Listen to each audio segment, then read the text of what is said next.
On a sweltering night in Dallas, Texas, something unprecedented happened at a concert like no other. As the clock struck a quarter past midnight, the air was thick with anticipation. A crowd of 26,000 people, a sea of nervous laughter and giggles, packed the stadium. They were all waiting for one man, Elvis Presley. This wasn't just any concert. It was a night that would become legendary, a moment etched in time when music and magic collided with pure fan obsession. As the evening progressed, a hush fell over the crowd at 8:55. Everyone knew the moment was near. 100 police officers stood like sentinels, eyes glued to a white convertible making its way onto the field. Inside, a figure emerged, Elvis Presley, sideburns and charismatic, stepping out to a roar that shook the very foundations of the stadium. It was as if the crowd, tens of thousands strong, had become a living, breathing creature, ready to devour the performance of their idol. Elvis jumped onto the stage, his energy infectious, his smile disarming. The band, Scotty, Bill, and the Jordanaires were swept up in the frenzy, playing along as Elvis launched into "Have Some Fun Tonight." The music was drowned out by the deafening screams of the fans. It was chaos, but Elvis navigated it like a pro, lost in the music that only he could hear. As the night wore on, it became clear that Elvis was not just performing, he was in a world of his own. His dancing was wild, his movements a blend of primal energy and showmanship. The band members watched in amusement, knowing all too well that they were essentially conducting a performance directed by Elvis's own rhythm and instincts. The crowd's fervor was palpable. They sang along, their voices a cacophony of adoration. Elvis, oblivious to the noise level, belted out his hits with an abandon that left even the most hardened concert-goer breathless. He sang with his fingers over his ears, unable to hear the music, but that didn't matter. The real show was in his eyes, his gestures, his sheer, unadulterated joy in performing.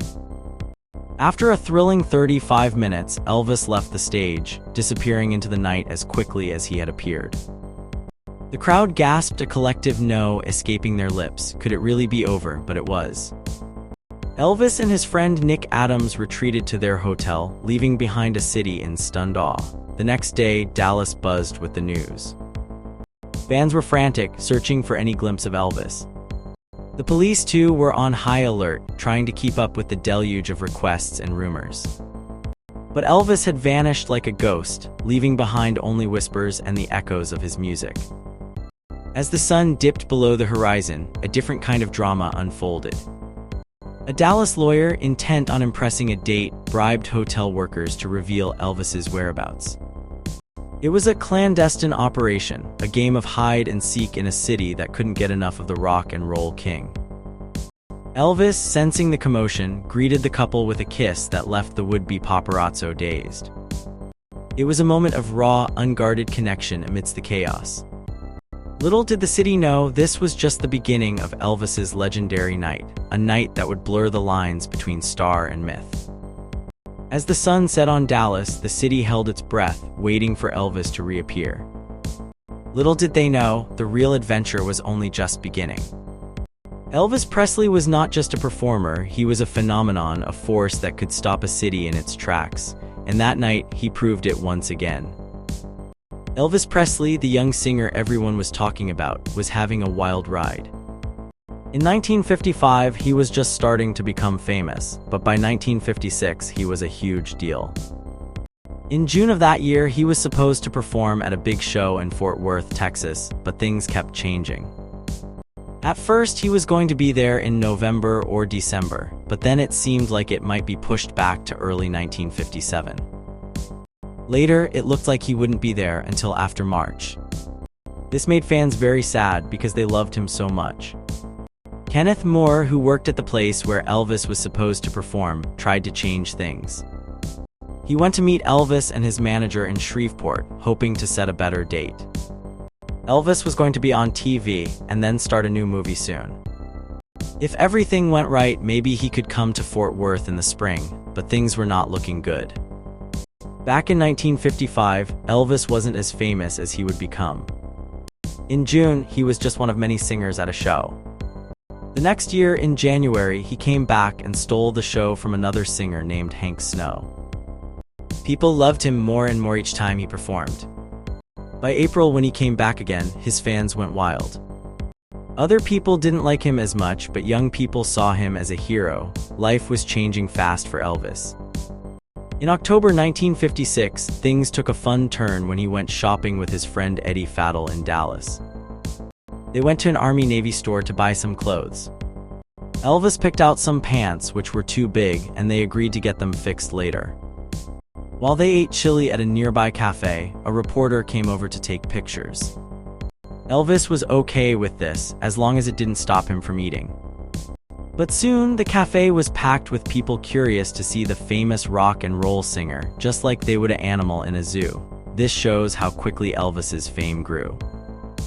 In just a few short years, he went from being just another singer to a major star that everyone wanted to see. His life was full of new experiences, but sometimes it was hard for him. He liked being around people, but being famous meant he couldn't always mix with fans freely. There were always people watching and trying to get a piece of him, making his life quite different from normal. In the vibrant world of music and fame, sometimes the smallest moments can change everything. This is the story of Kay Wheeler, a young fan who turned into a key player in Elvis Presley's rise to stardom, all starting with a simple photograph. It all began in October 1956 when Elvis, fresh off the radio waves with his hit "I Walk the Line," walked into a photography studio next door. The photographer, eager to capture the king's image, asked Elvis to wait while she set everything up. After a hearty meal, Elvis strolled in, motorcycle cap on, ready to pose. But life has a funny way of working. Elvis forgot all about the photos once he signed up for a haircut. However, his friend Eddie Faddle didn't forget. He snatched up the photos and kept them close. Years later, when Elvis visited the Faddle family, he spotted the photo on the mantle. It was a picture that made him look cool and James Dean-like. Elvis loved it. It was a reminder of simpler times and his connection to his fans. Around the same time, Elvis's music was sweeping across the nation. His song "Heartbreak Hotel" had caught the attention of everyone, including Kay Wheeler, a 15-year-old girl in Dallas. She loved the sound and decided to start a fan club.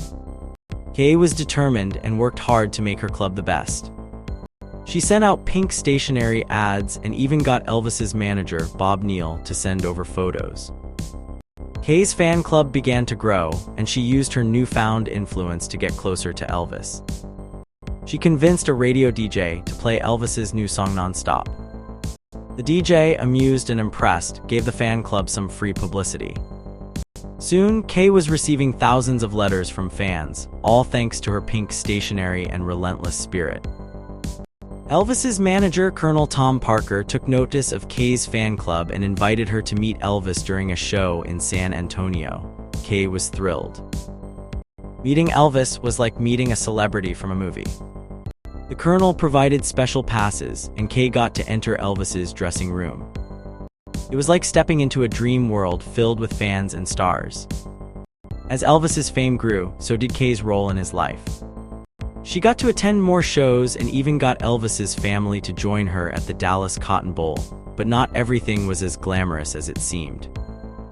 After a particularly wild performance in Waco, Kay, full of strong feelings about the town's lack of excitement, said some things that caught the attention of the media. She called Waco the squarest town in America, which made headlines across the country.